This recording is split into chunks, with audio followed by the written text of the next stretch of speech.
Hello viewers, I've been looking at drone space for quite some time now. While researching on the investment opportunities in drone space, I've come across some interesting news that I would like to share with you. A missing mountain climber presumed dead after going missing on the world's 12th highest peak was rescued after being spotted by a drone. A US military space drone landed at Kennedy Space Center in Florida after nearly 2.5 years being in the orbit. In September 2021, Telangana had successfully used drones to deliver COVID-19 vaccine, and soon they could be used to deliver organs for transplant in a timely manner. And a few days ago, Russian drones destroyed nearly 45% of the self-propelled artillery guns from NATO since the beginning of the war in February 2022. Production centers and factories are using drones to record temperature checks, monitoring production lines, and spotting potential failures from the drone images. While these are some niche uses, whether it is recording a wedding, TikTok videos, or Instagramming your adventure trips, drones have infiltrated and swarmed the global landscape and skies. From spreading fertilizers, seeds, and pollination to sending vaccines, delivering a regular parcel, surveillance measures, disease control, mining, disaster management, and so on. Drones have risen beyond a concept and imagination to become a part of regular life. And yet, this is just the beginning for India. The country aims to position itself as a global drone hub by 2030.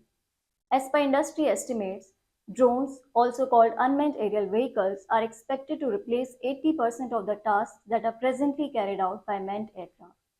Now, as per Trade Promotion Council of India, India accounts for 22.5% of total global drone imports. The liberalized policy for drones bans imported drone kits except for R&D, defense, and security purposes.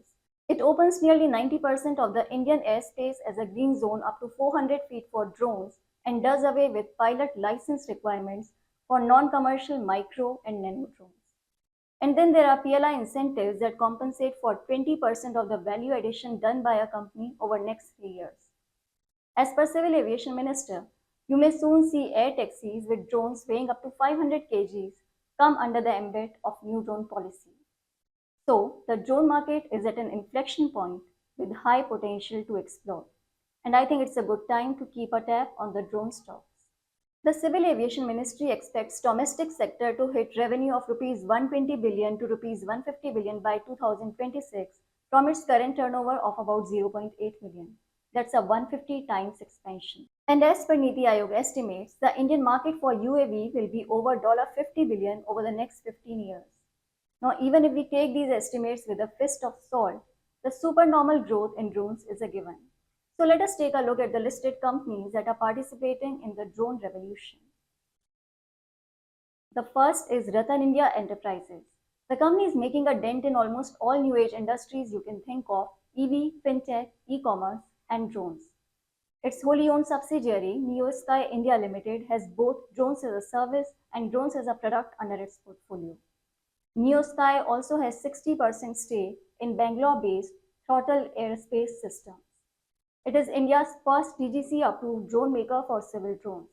It also has Ministry of Defense license to make military-grade drones and is a market leader in enterprise, defense, and delivery drones. The company was shortlisted for PLI scheme as well. Now here is the most interesting part. NeoSky is coming up with consumer drones that could be used for filmography, from capturing travel videos, weddings, wildlife, and so on, which is a booming market in the digital age. It is making 70% home-built anti-drones that are used to neutralize drones that go out of control and enemy drones. The company has earmarked rupees 100 crore for the drone segment. It has also invested in Metanet, which is a US-based global leader in drone logistics. Metanet is the company that launched world's longest drone delivery route in Switzerland, and it also offers services in medical delivery.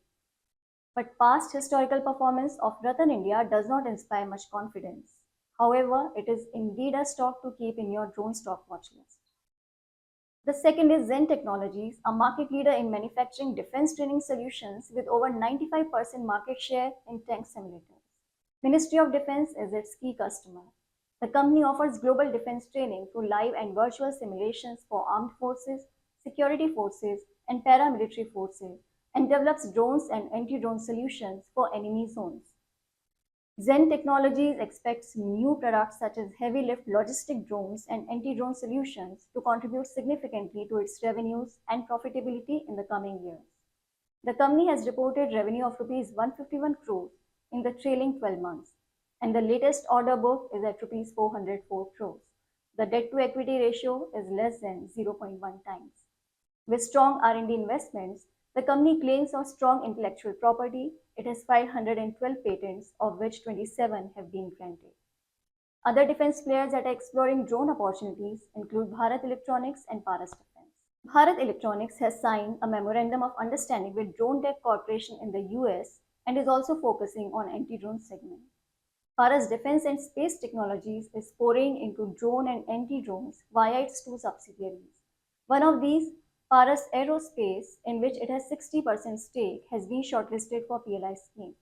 The company is planning to upgrade its manufacturing facilities to forward integrate into aerospace sector by developing and partnering with OEMs in the drone technology domain.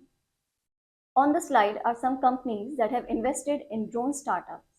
While the investments may look small at present given the size of these companies, it would be interesting to see if any of these startups could turn out to be what Zomato became for InfoEdge.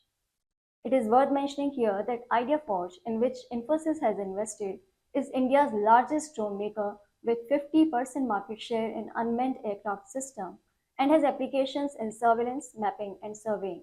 It ranks 7th globally in dual category, that is both civil and defense. I would like to add a disclaimer here to not consider the names here as recommendations. These are just the stocks to be added to your drone stock watch list. To stay updated on more companies that are entering drone sector, do check the drone stock screener link below the video. If you found the video useful, do let me know through your likes and share your feedback.